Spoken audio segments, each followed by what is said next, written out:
Doctor Abdul Salam साहब के बारे में बात हुई।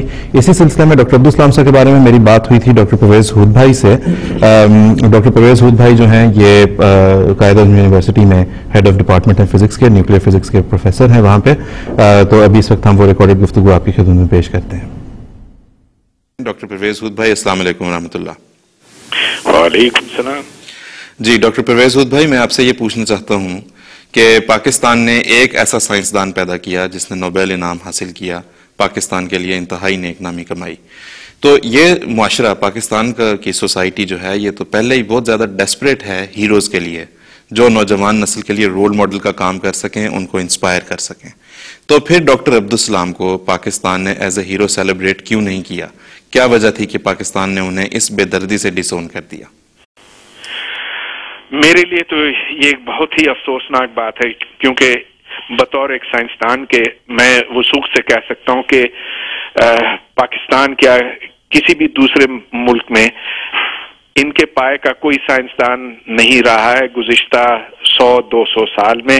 और अगर हमें कोई बहुत बड़े साइंसी हीरो ढूंढने हैं तो वो बहुत पहले ही हमें तलाश करने होंगे। मिसाल के तौर पर इब्न सीना या इब्नुल हैशम, जो आज से कोई 800-900 साल पहले के हैं। लेकिन जमाना जदीद में जो साइंसी कमाल इन्होंने दिखाया है, प्रोफेसर अब्दुल सलाम ने दिखाया, तो कोई उनके मुकाबले का नहीं।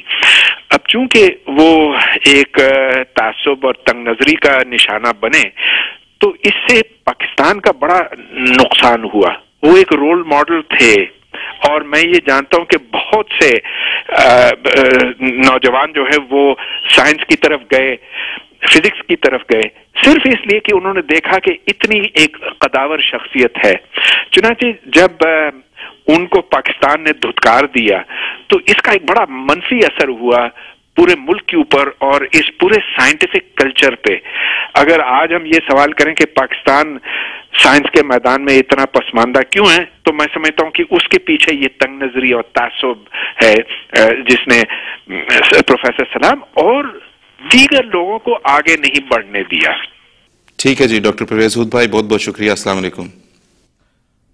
जी नाजरीन, ये वो गुफ्तगू थी जो डॉक्टर परवेज हूद भाई साहब से हमने की। मैं इन दोनों हजरात का शुक्रिया अदा करता हूँ, नज़ीर नाची साहब का भी, डॉक्टर परवेज हूद भाई साहब का भी, जिन्होंने वक्त दिया और हमारे साथ गुफ्तगू की।